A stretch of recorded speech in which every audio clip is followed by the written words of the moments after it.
Hello friends, welcome back to my channel. आज हम लोग यहाँ डिस्कस करने वाले हैं फंडामेंटल सीरीज पार्ट 1 का आर्टिकल 17 एंड 18 दोनों आर्टिकल डिस्कस करने वाले, क्योंकि ये ज़्यादा बड़े आर्टिकल नहीं हैं और इनके बारे में थोड़ा लिटिल बिट एक्सप्लेनेशन है। और जैसे पहले की आर्टिकल्स में हम डिस्कस कर चुके हैं तो उससे रिलेटेड थोड़ा बहुत है ये, बाकी ज़्यादा कुछ नहीं। इसलिए आज दो आर्टिकल एक साथ डिस्कस करेंगे अपनी फंडामेंटल सीरीज पार्ट 1 का।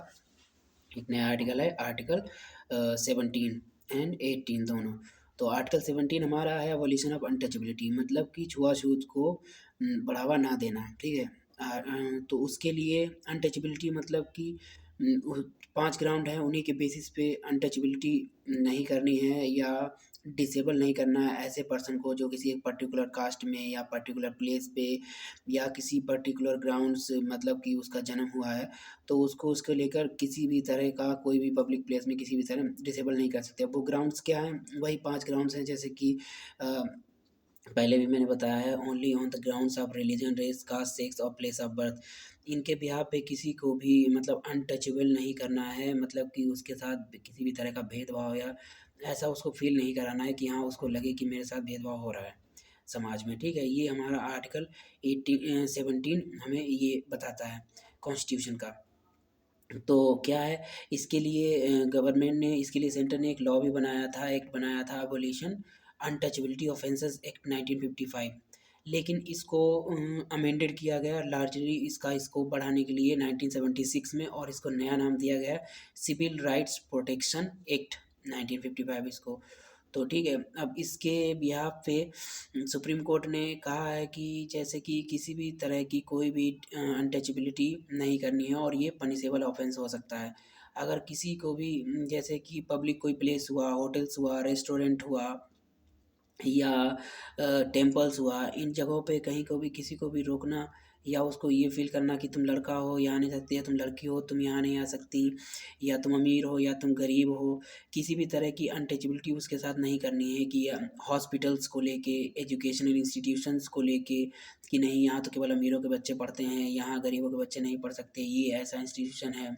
ठीक है, इसको सबको लेकर उसके साथ अनटचेबिलिटी नहीं करनी है, यानी कि उसको ऐसा फ़ील नहीं कराना कि उसको लगे यार मैं इस कास्ट से हूँ इसीलिए मेरा नहीं हो पाया, या मैं ऐसा गोरा हूँ या काला हूँ या मैं अमीर हूँ या गरीब हूँ। ठीक है, बहुत तरह की ऐसी डिसेबिलिटीज़ हैं समाज में, जैसे कि कहते हैं कि हाँ तुम लड़की हो तुम ये नहीं कर सकती, बहुत तरह का स्टीरियोटाइप बनाते हैं।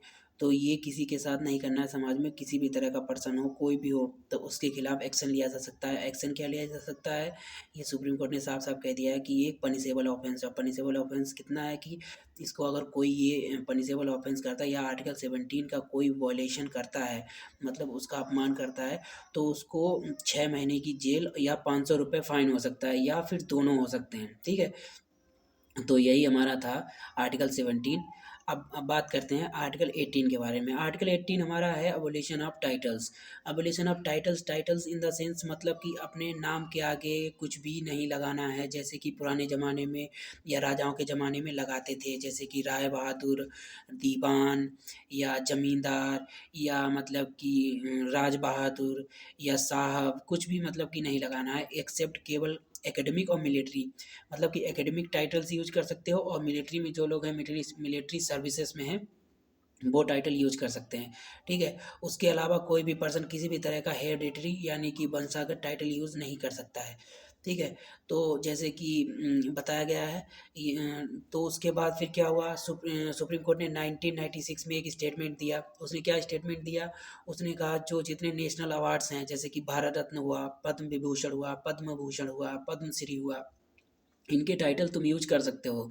इनके टाइटल तुम यूज कर सकते हो, क्योंकि ये इक्वलिटी के स्टेटस को नहीं मतलब कि भंग नहीं करते हैं, उनका अपमान नहीं करते इक्वलिटी के स्टेटस। क्यों? क्योंकि ये हमारे ऐसे अवार्ड्स होते हैं जो कि एक बहुत ही अच्छी सर्विस के लिए, सोशल सर्विस के लिए, और समाज को तुमने क्या दिया उनको ये देख, उनको ध्यान में रखते हुए ये अवार्ड्स दिए जाते हैं। तो ये हमारे इक्वलिटी स्टेटस को वॉयलेट नहीं करते, यानी कि आर्टिकल 14 को वॉयलेट नहीं करते हैं ये अवार्ड्स।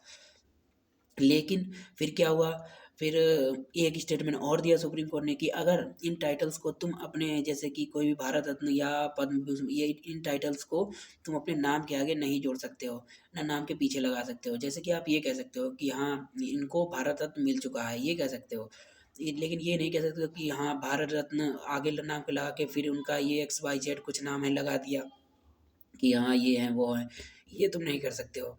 ठीक है, अगर ये तुमने किया तो तुम्हारा भारत रत्न या किसी भी तरह का नेशनल अवार्ड्स हुआ या स्टेट अवार्ड हुआ, वो तुम्हारा नेशनल अवार्ड ले लिया जाएगा वापस।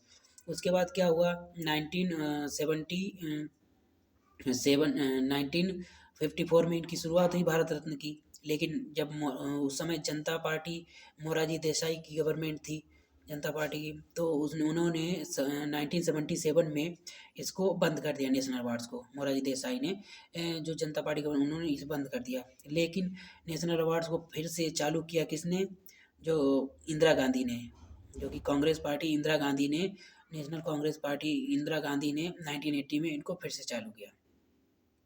ठीक है, ये हमारा हो गया आर्टिकल 18 कंप्लीट। मिलते हैं फंडामेंटल सीरीज पार्ट 1 के नेक्स्ट आर्टिकल 19 में। तब तक के लिए धन्यवाद, थैंक यू।